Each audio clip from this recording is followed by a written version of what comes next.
Good evening, and welcome to tonight's live online author event with Greenlight Bookstore. I'm Katie from Greenlight, and we're thrilled to host tonight's event with Nimmi Gowrinathan, presenting her new book, Radicalizing Her, Why Women Choose Violence. She'll be talking with John Freeman, so you're in for an excellent time. Before we start, I just want to say a huge thanks to Nimmi, John, and the team at Beacon Press for making this happen, and to all of you for showing up. So we're not able to host events in our store spaces. Our community of authors and readers is still here. We're grateful for your support and for the chance to make space for conversation and connection. There's just a few housekeeping things to go over before we get started tonight. In our Zoom webinar, you can see and hear the speakers, but they can't see or hear you. They can see that you're here though, and you can see a count of fellow attendees at the top of your Zoom screen. So the exact location will depend on what kind of device you're using. There are a couple of different ways that you can interact with the authors and with each other throughout tonight's event, which we highly encourage. The first is the chat, which you can find by clicking on the icon that looks like one speech balloon. You're welcome to post your comments and thoughts in the chat. It's a great way to show your appreciation for the authors and to interact with fellow attendees. But if you have a specific question you'd like to have answered by the author, please post that in the Q&A module. You can find by clicking on the icon that looks like two speech balloons. We'll be pulling questions only from the Q&A to be answered in the later part of the program, so please make sure you're putting your questions there and not in the chat. And importantly, tonight's featured book, Radicalizing Her, is available for sale from Greenlight Bookstore. You can shop in person in our bookstore locations from 12 p.m. to 7 p.m. every day of the week, and you can purchase Nimmi's book and many others on site. Or order online at greenlightbookstore.com for a quick pickup at the store or for shipping anywhere in the US. I'll be dropping the buy link in the chat in just a moment. If you care about supporting the careers of authors and the ongoing existence of independent bookstores, buying tonight's featured book is a great way to show your support. Our interviewer tonight is John Freeman. He is a writer and a literary critic.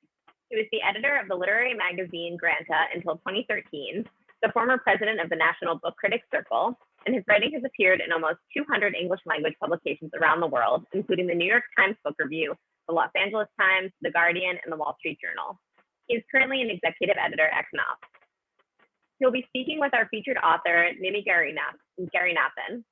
She is an activist, writer, and scholar, and founder of the Politics of Sexual Violence Initiative, where she directs Beyond Identity, the gendered platform for scholar activists at the City College of New York. She is the publisher of Addy Magazine and the creator of the Female Fighter series at Guernica Magazine. Her political essays, described as a searing search for answers by Publishers Weekly, have appeared in Harper's Magazine, Freeman's Journal, Guernica Magazine, and Foreign Affairs, among others. Her new book, Radicalizing Her, is an urgent corrective to the erasure of the female fighter from narratives on gender and power, demanding that we see all women as political actors. The book has received praise from such fellow writers as Valeria Luiselli, John Lee Anderson, and Mina Kandazemi, who says, Dr. Gowrinathan has spent 2 decades with women militants, and this brilliant lyrical book is both a meditative engagement with the aftershocks of state violence and an explosive exercise in telling deeply uncomfortable truths about the gendered lens of our social outlook. This is the kind of book that will unravel your understanding of the world. Reading Gowrinathan is a rare treat. When she narrates a story, she is as gripping and lyrical as Arundhati Roy. When she presents her philosophical takeaways on violence, she is precise and incisive, the Hannah Arendt of our time. Nimmi is going to start us off with a reading from the book, and then she'll be talking with John and with all of you. Please take it away, Nimmi. Thank you so much. I'm so appreciative to John for doing this from Europe, and to Greenlight for supporting this book. The book comes out of really over 2 decades of work, where I found that the female fighter is at best misunderstood and worse misjudged. And the closer I came to these women in guerrilla movements in Sri Lanka and Colombia and elsewhere, the ones that were branded as extreme, the more normal their decisions seemed to me, less extreme than mundane. Sort of every woman navigating layered circles of captivity. So I'll begin with a reading that introduces the book, and then 2 short excerpts from 2 of the women. The book focuses on a few women fighters and their stories. It is inside the overlapping circles of the moral righteousness of nonviolence and the entrenched beliefs on the inherent nature of women that the female fighter and her motivations are disappeared.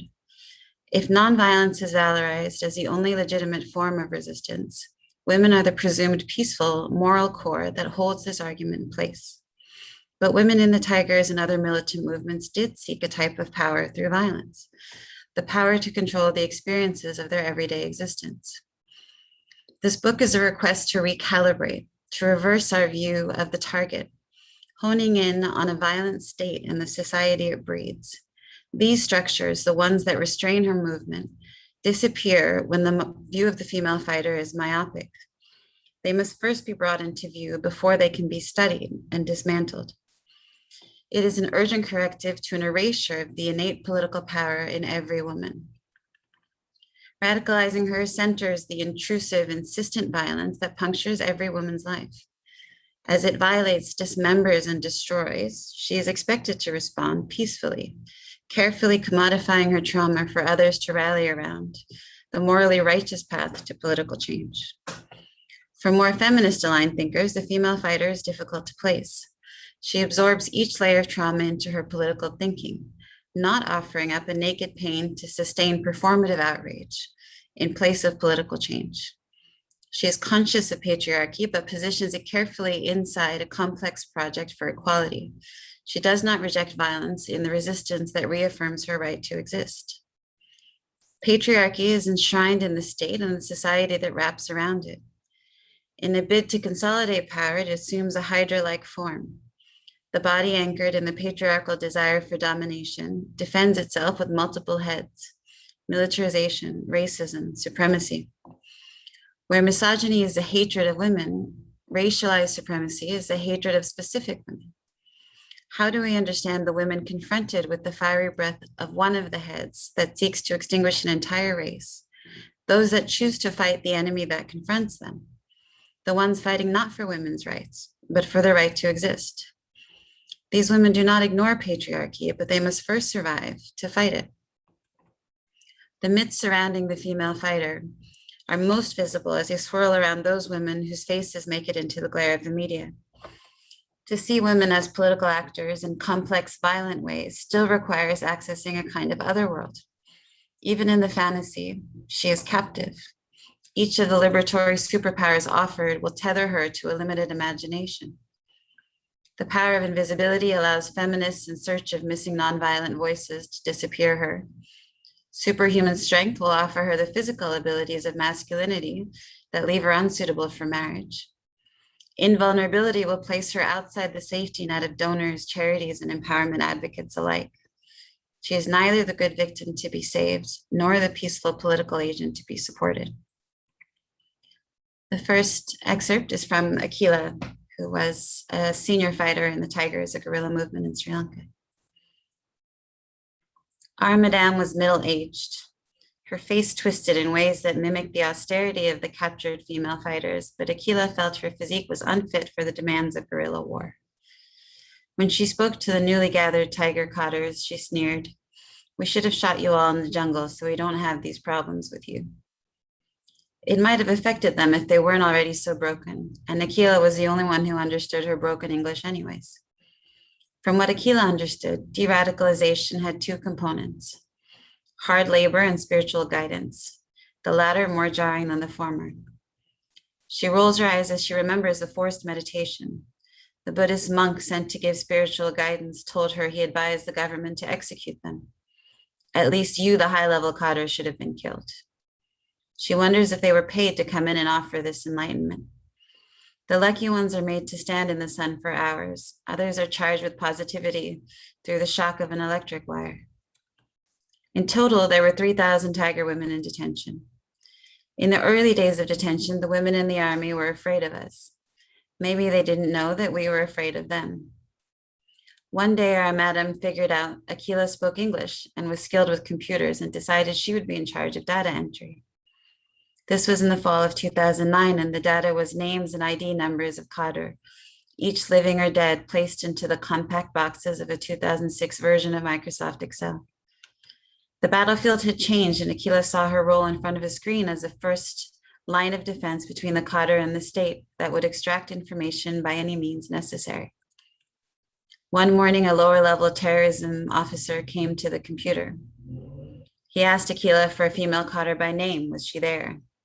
Akila scrolled through the boxes in front of him. She had already made sure the particular cotter in question was missing from her formatted cell.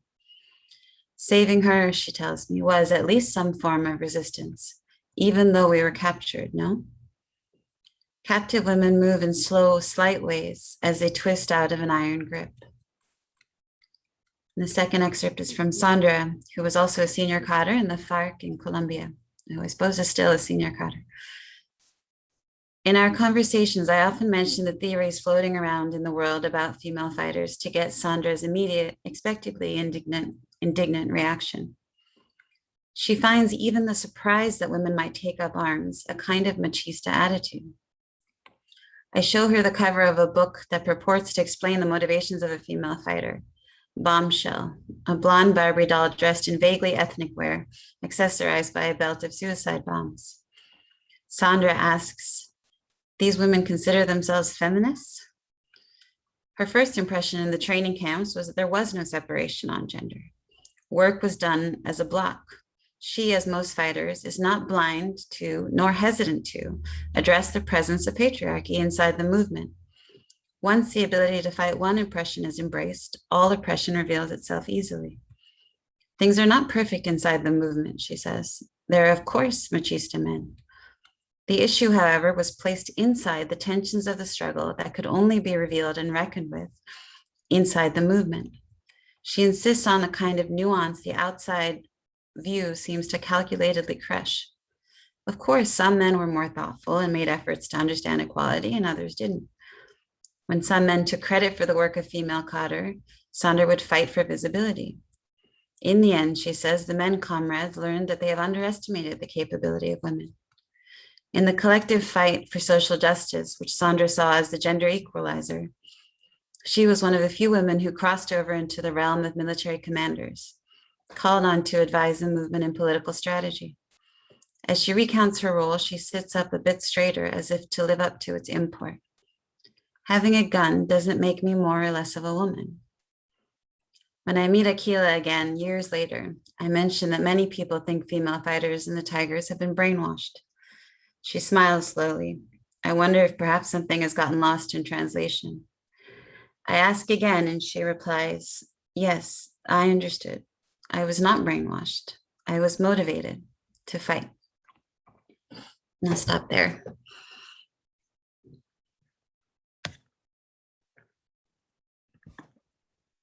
Oh, those are some of my favorite passages. I'm so excited that you read them. Such a nice excuse to have this conversation tonight. I read parts of this book when it was being written, and it just absolutely blew me away. And that not only was Nimmi questioning things that had gone unquestioned for quite some time in the ways that we talk about women and violence and women who choose violence, but she was doing it in her own formal, dexterous way, folding narrative, interview, theoretical exposition, and even poetry into the same text. So Nimmi, it's exciting to see the book as it is. I'm going to start just as an interviewer of a very different sort with a question for you about the fact that this book is based on 20 years of interviews. And over that time, surely some of your own awarenesses and political positions were altered and changed.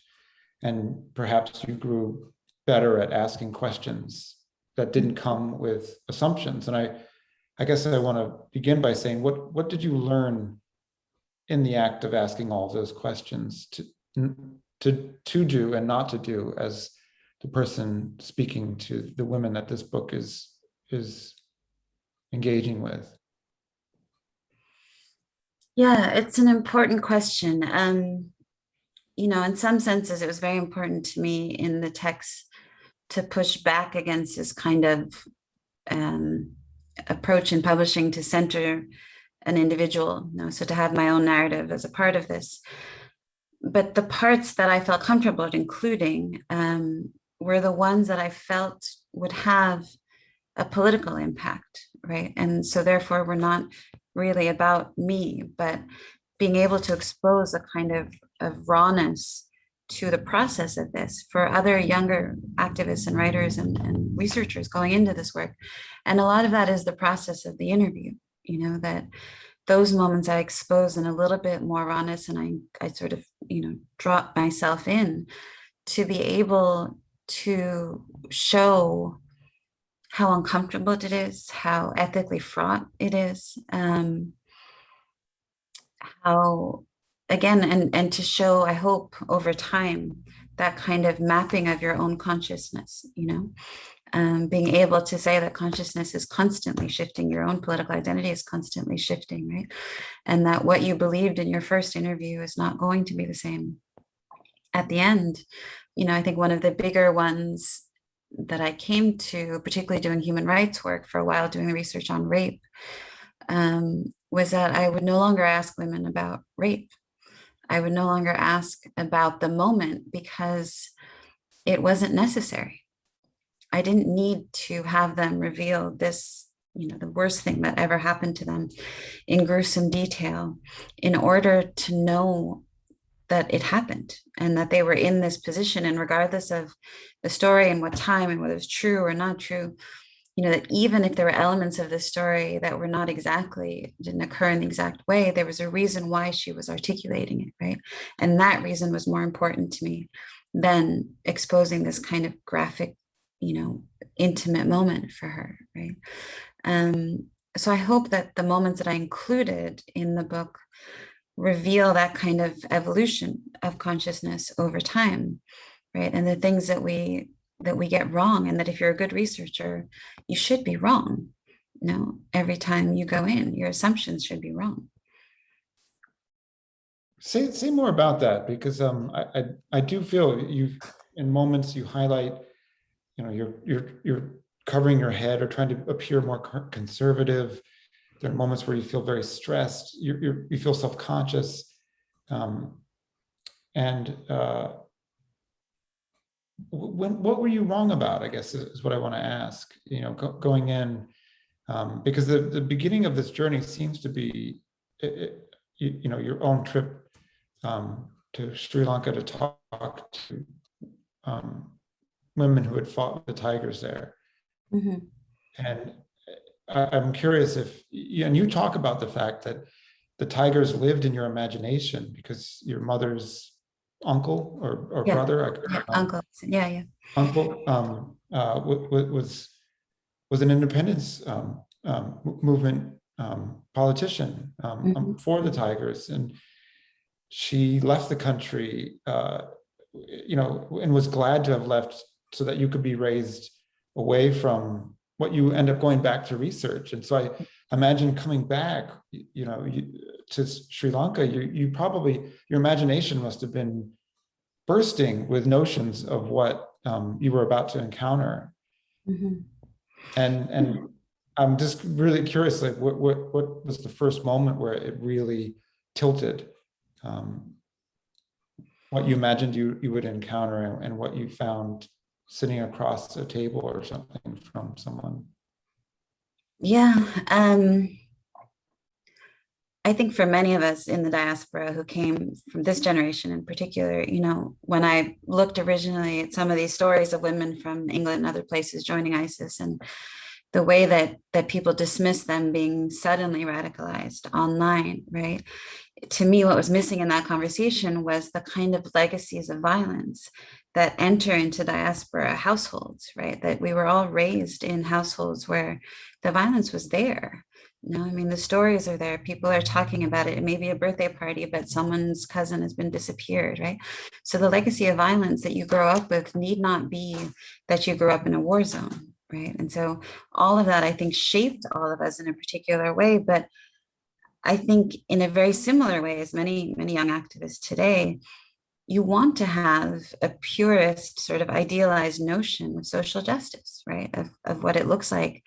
When you see inequality, then the resistance becomes something that you idealize, and of course, then when we add to that this kind of binary that enters into the conversation of terrorist group versus freedom fighter and all of this stuff, right? But for me, going back to Sri Lanka, there were sort of two layers of tensions. The first was personal and the second was political, right? I mean, personally, you know, you never sort of fit here in the United States because your parents raised you as if you grew up in a village in Jaffna in Sri Lanka.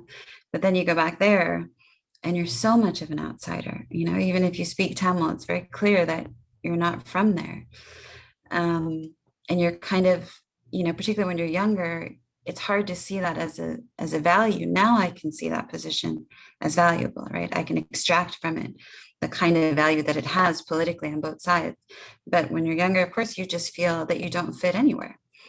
No, and in those first conversations with female fighters, I suppose I thought, you know, this is important. I'm going to tell their story. I mean, the biggest shift was that my dissertation was why women rebel.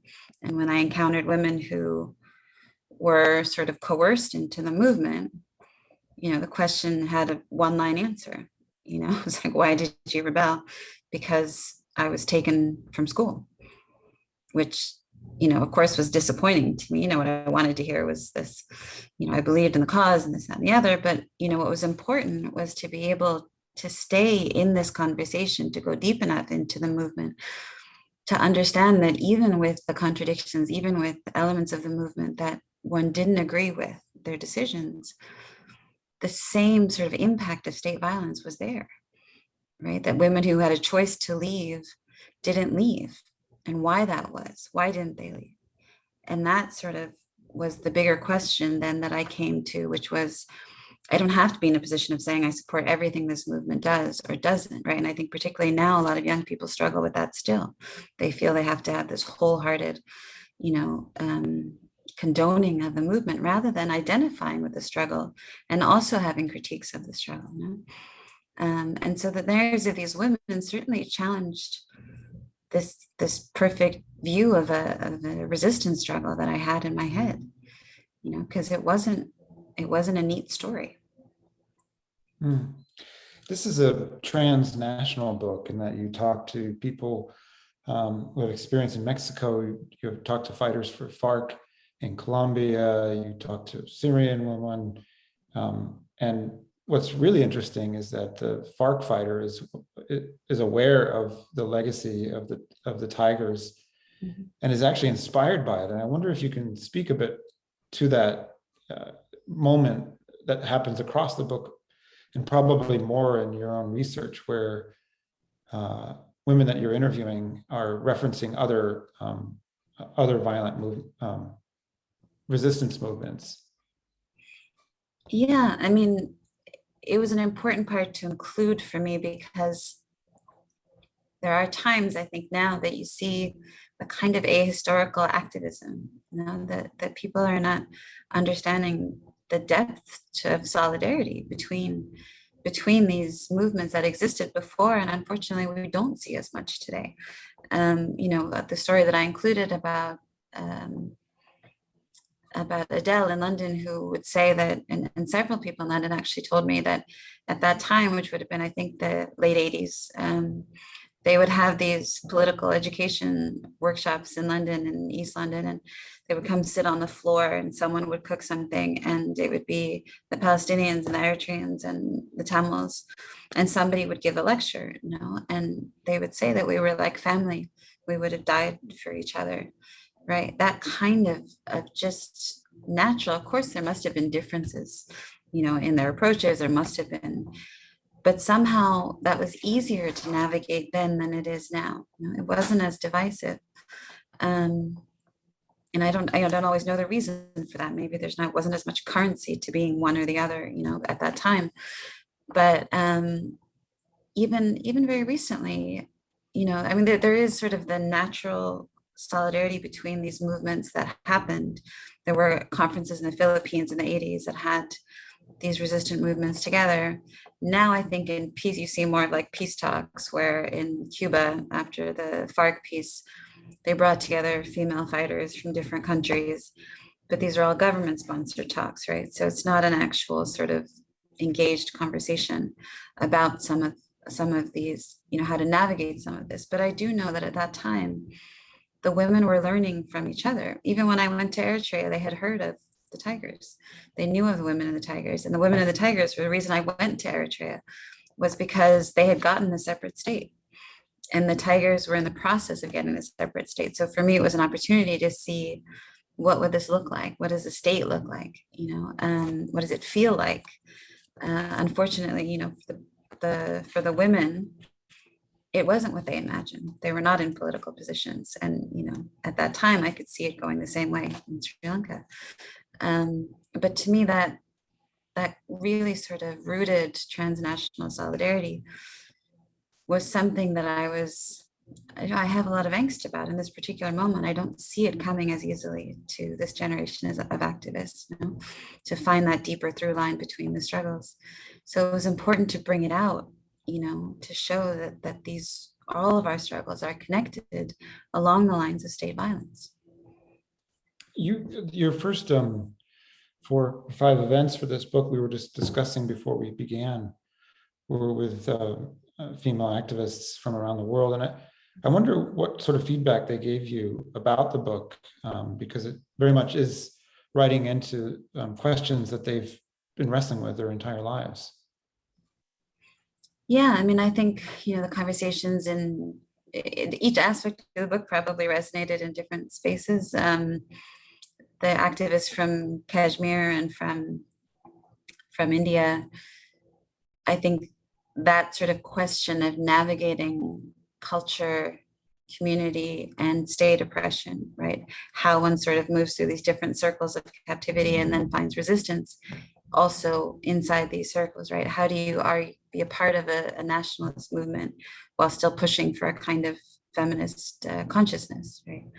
That, I think, was very resonant in a number of women from South Asia. I think in the US, the section on, and it's the reason I included it, on our inclusion in conversations and donors in the policy world. Again, that sort of, the restriction that so many young women, particularly in these spaces, feel. They can't articulate a politics, they can't be fully political, they can't have complex politics, right? Even the academy. That resonated with a different set, I think, of activists, more here in the West than over there.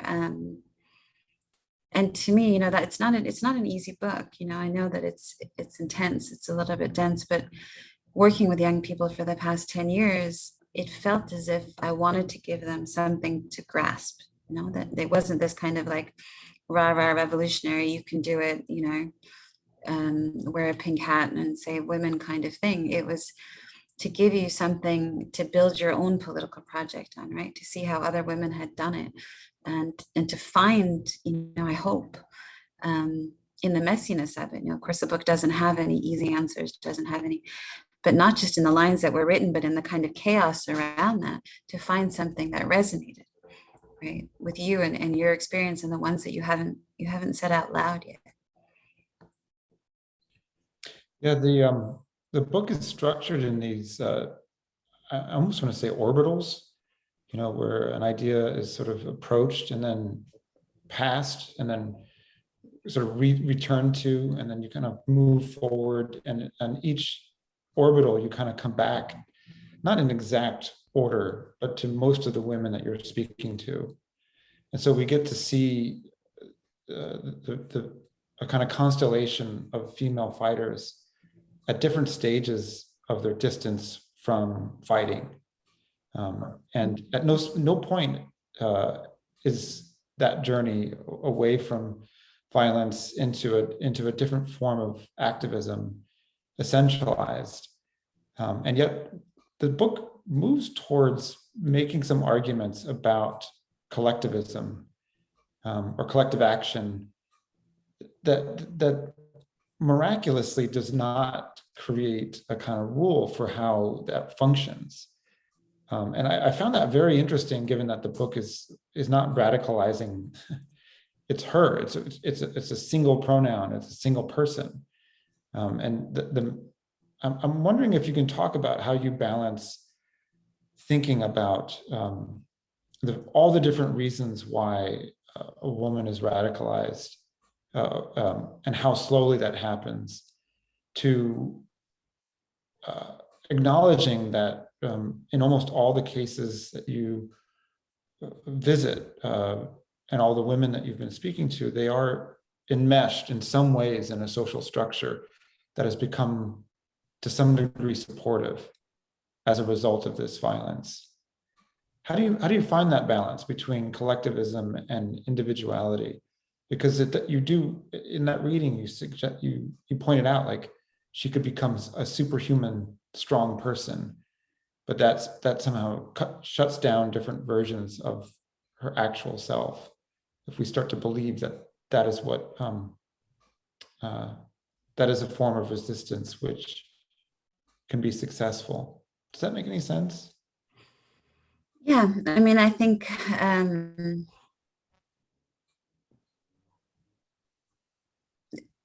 this is an important question in terms of this moment right now as well. No, this tension with reckoning with positioning while sort of reassigning meaning elsewhere.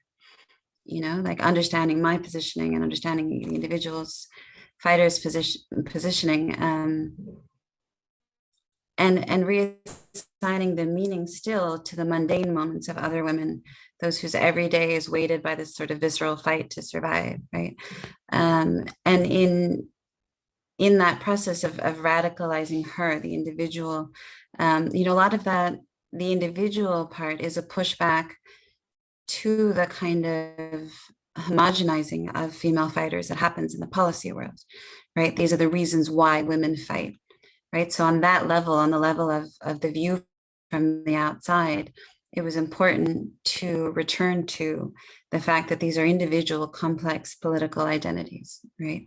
And to push back in that way and to challenge that discourse to be, to see her in her complexity, right? There was an essay I wrote about a book about white nationalist women, Sisters in Hate, that was an LA Review of Books. And what, you know, the book was very well reported, very well done. But what was fascinating to me is that for white women extremists or nationalists, there was so much detail. You know, she got divorced and then she went through a goth phase in high school. And then, you know, and all of this was supposed to give us some empathy to the fact that she became a white nationalist, right? Whereas any of the brown women I know who have been in detention, who have been interrogated, the women who have been in radicalizing, you know, de-radicalization programs, this kind of nuance is not offered to them, you know, this individual experience of violence and you know, maybe they got divorced also, you know, but, and their individual experiences to me, you know, not to create a kind of hierarchy of oppression, but are these very real experiences, visceral experiences with violence, right? So it's a corrective in that sense, but in the other direction, it is to say that when you go deep enough into the individual, into that moment, into that feeling, right? That when you can go beyond like, oh, she was raped, so she was sad, or she was economically displaced, or she was, but into the fact that it changed how she thought about politics. It changed how she thought about revenge, how she thought about injustice, how she thought about equality, right? She may not have been raped and become a nationalist immediately, but there is a political consciousness that forms. Then in revealing that aspect of the individual, you find the connection to the collective, because there are so many other women who are grappling with this sort of internal struggle, right? To how to take this individual moment, these individual experiences, and translate them into a broader political project, right? My fear is that particularly in this country, sometimes young women get stuck in that part, the first part, the individual, and that experience, and that becomes an identity in itself, rather than going deeper to find that connection to the collective struggle. You know, so I think it operates on two levels. The individual is important for a certain political reason, and the collective is important, you know, in the imagination of the resistance. One of the things that this book beautifully kind of saps as a detonating dead end to some degree, ideal-wise, is demonstrated in a quote that you have in here by a woman named Sonia, who you were quoting from being on a panel at Columbia University. And she says, how do you lay out a narrative of oppression without succumbing to the pornography of pain? And I was really impressed and intrigued by the way that simply asking certain questions throughout this book allows it to move around cul-de-sacs of fruitlessness in terms of, I think, agreed upon areas where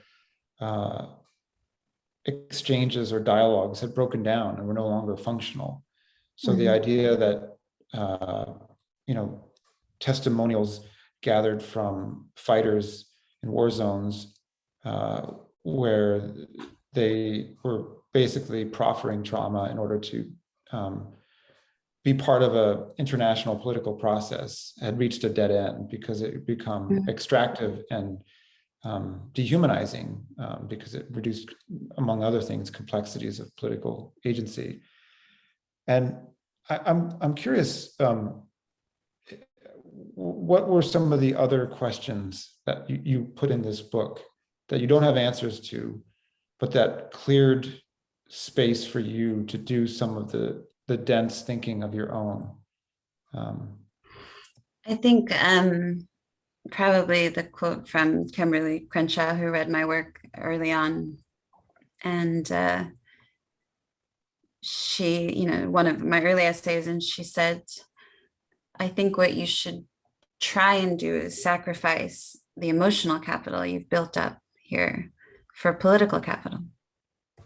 And that will always be a smaller audience. But I think when you're writing about women, you get very used to, and it's very easy to pull at heartstrings in particular ways, right?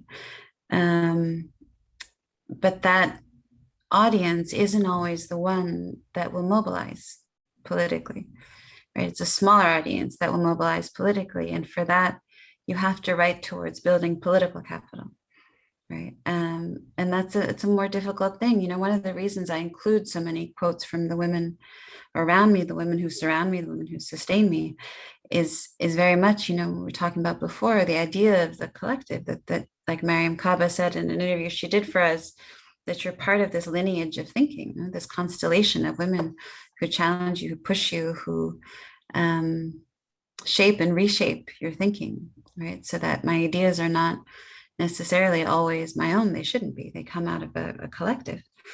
And so those questions, I think, and some of them I'm working on now, to keep working on questions of how do you move this gender violence, or the idea of gendered violence, from that sort of siloed space over to political violence, right? That's a very difficult thing to do in people's consciousness. It's very siloed, right? This is sexual violence. This is political violence, right?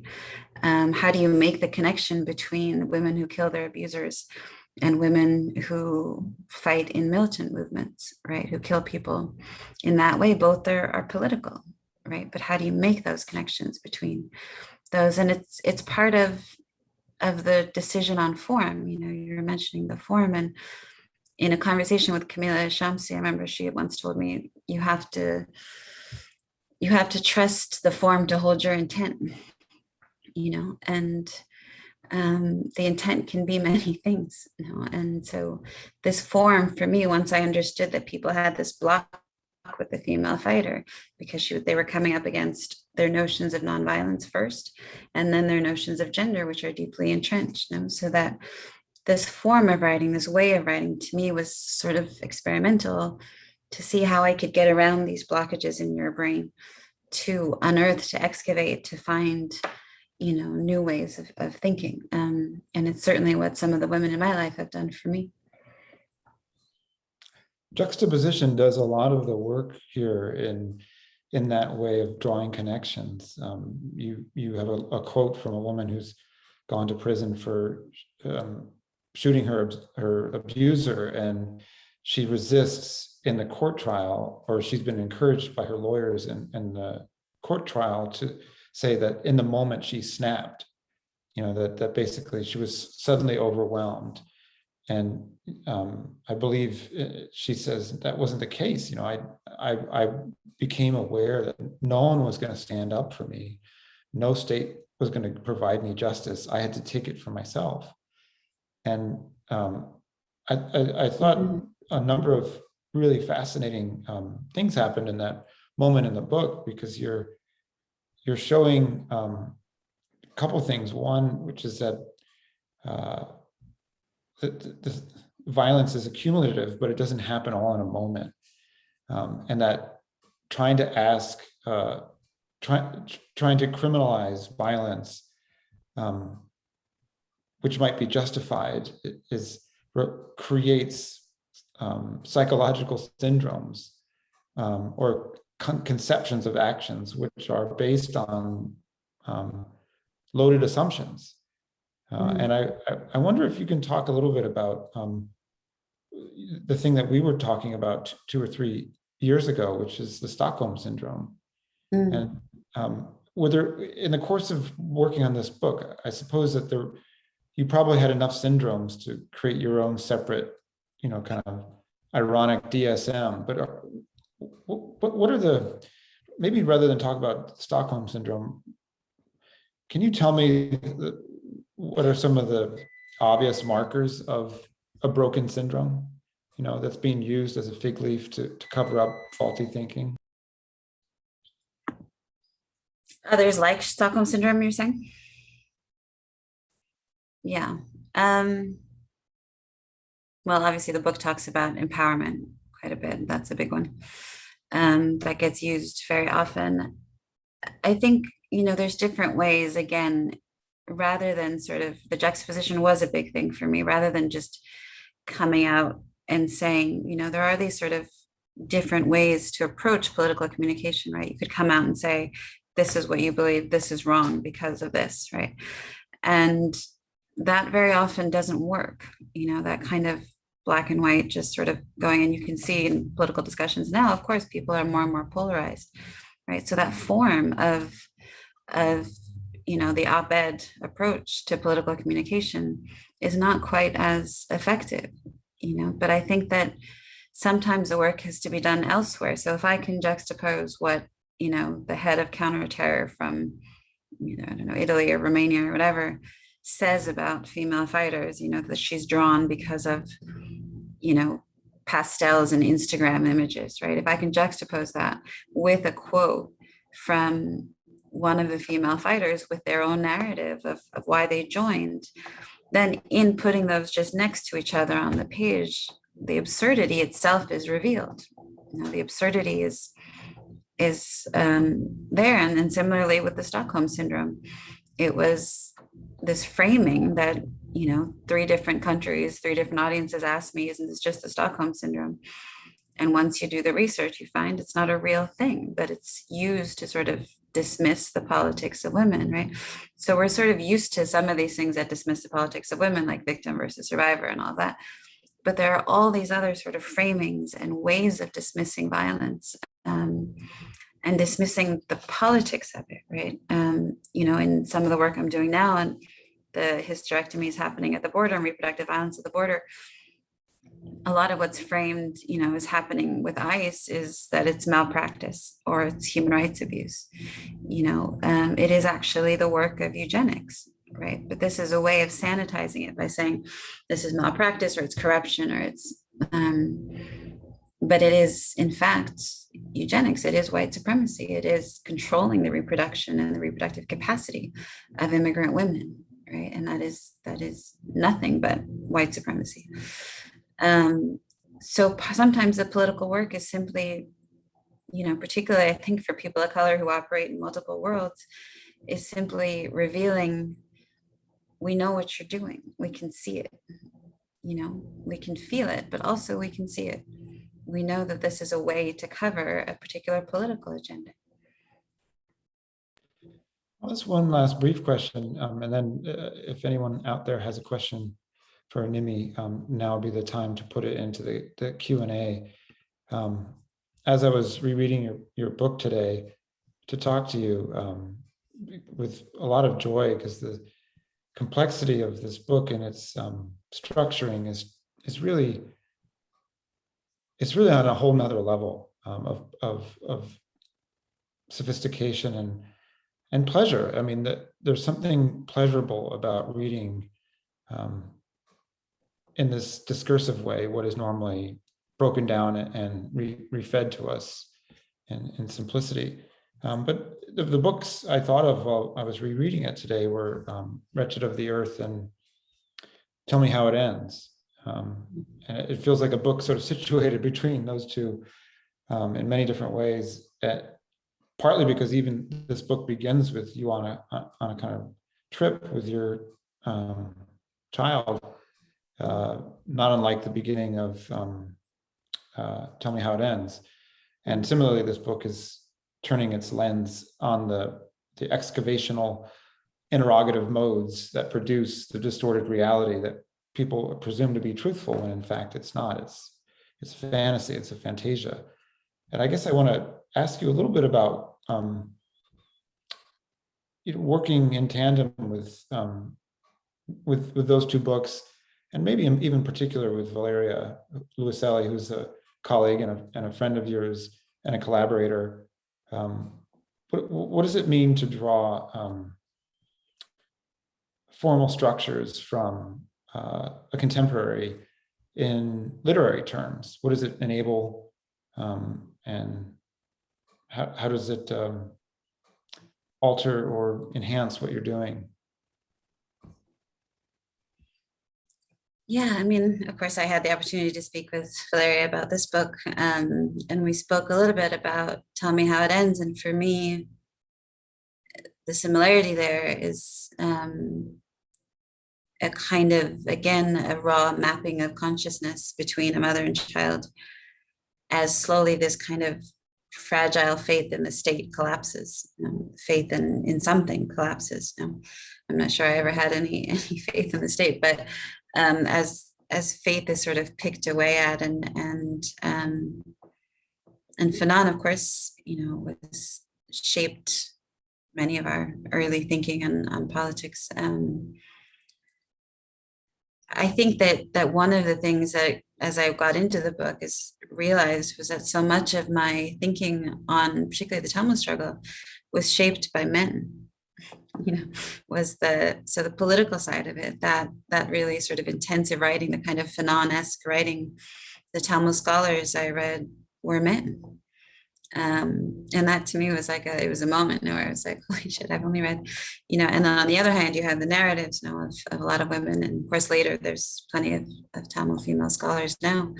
But the early sort of thinking, and I think it's one of the things that the reason that Valeria and I probably connect so well in many ways is moving between the theoretical and the narrative, and the impact of both, and thinking about the impact of both on the reader, right? And of course, with different political projects that we want to put forward, but trying to pull the theoretical into the narrative in ways that are digestible, right? But don't lose their edge. And I think that that's where the danger is that particularly in the process of editing and publishers and all of that you lose that kind of the sharpness of it. You lose the political edge to the work. People are looking for a story that's a little bit softer, that's easier, that's, sometimes has a happy ending. They're not comfortable with all these strings being left up in the air. But again, as I see my positioning, that's not my job, and I don't think it should be done to tie it all neatly up for you. My job is to reveal and to dismantle. And particularly for the next generation of activists who this was written for, really, is for them to start from that place, with this sort of dismantle the framework, and starting from there, understanding the ways in which your work has been misunderstood, ways in which racism operates, the ways in which language has covered up politics, editing has defanged much of our work, and to allow them to start from that place, and in the hope that they can build on that. They can think with me in these spaces.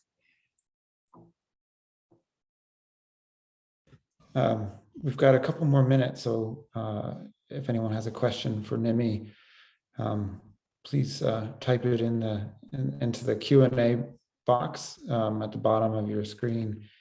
But what you were just saying about this book being for the next generation of activists, and also understanding that if you try to publish in venues that are widely distributed, you're going to run into questions of editing that are going to either defang the politics or come close to it if you don't fight back a lot. Is that why you started your own magazine? Is that partly why? Yeah. I think a big part of the policy magazine was first a frustration with the kind of writing that's out there in the policy world. You know, if you're going to talk about anything in the policy world, it is this dry, rigid, formulaic kind of writing that nobody wants to read. But it's also stripped of emotion, it's stripped of experience, it's stripped of anything real, right? Which should be dictating how policy is formed. Those experiences, the real, the emotive, so the impact of policy, it was not in any of this writing. And then, of course, these are predominantly white spaces, you know, all of the major policy magazines, policy writing. So to be able to have a magazine that not only writes from the communities that are affected by this, you know, the issue on Kashmir that was written entirely by Kashmiris, or the issue on Myanmar we just had, you know, we featured a poet who died the next week, you know, the sort of urgency of that. And being able to put that into the policy world, to have beautiful narrative pieces, beautiful satire, beautiful poetry that is about policy. You know, these are policies that affect people's lives, right? But they're writing from their lives. So the magazine to me has been a really beautiful way of sort of shifting that in the policy world, right? And I think it's probably most effective with the younger generation. I don't know that the State Department is reading the magazine, but I do think that the next generation of policy students is ready for something like this, is looking for something like this, you know, doesn't want to enter into policy work only reading what white analysts have to say. Have you, in the course of publishing it or publishing this book, come across sort of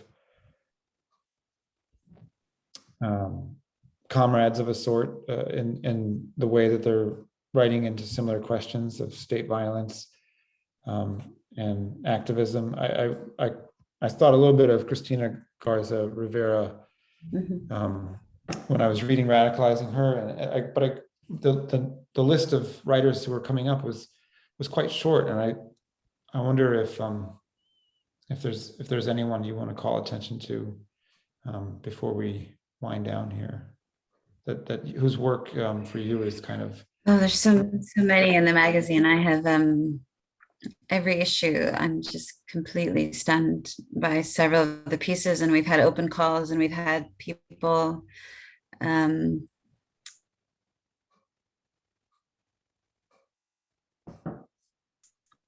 I, you know, of course, don't.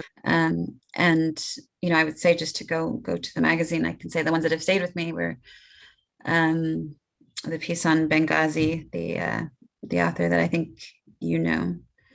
His name is escaping me now. Where are you running to this evening? It was on Libya. It's a lovely essay in Adi. Yeah, there's just so many. Like there was a piece from Kashmir about that was written inside of cells on the page, which was quite hard to format in the magazine, but we pulled it off. But it was about the passage of time and written inside. It was a poem inside.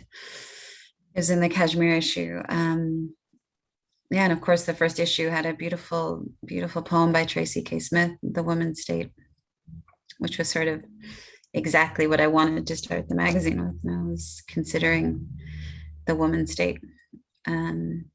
And it is, you know, it is predominantly women. I don't think we've published a man yet, but it's not framed again as something about written by and for women or whatever, no, because for me, even studying female fighters, it wasn't to say like, oh, you should include women.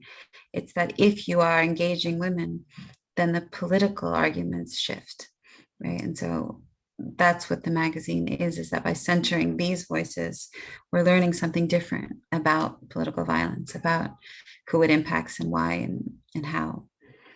But yeah, in the magazine, there's so many voices that that I admire and respect and learn from. Yeah, the quote that you have in this book from Tracy, from one of Tracy's poems about the woman state, is really powerful because it says everything that you just said about well, about the way that the politics of a space change when the people that are invited to be in it are invited and based on their willingness to participate in an open but productive way. And that tends to be women, as you pointed out in the book, that the people that are willing to do certain types of work. Anyway, it's a tremendous book, Nimmi. I'm really honored to talk to you and to have worked on a tiny bit of it with you. Greenlight has a link right now for those of you listening. I think all of us know several people who need this book. So please click on the link and buy one or 3 and send it to your favorite budding activists. And I think this will be read and taught for years and years, because I think it will take that long for it to be absorbed, for the vision of it and for the way you've written it, and for the ideas in it and for the stories in it to be absorbed to the depth that they kind of enchant you into believing possible.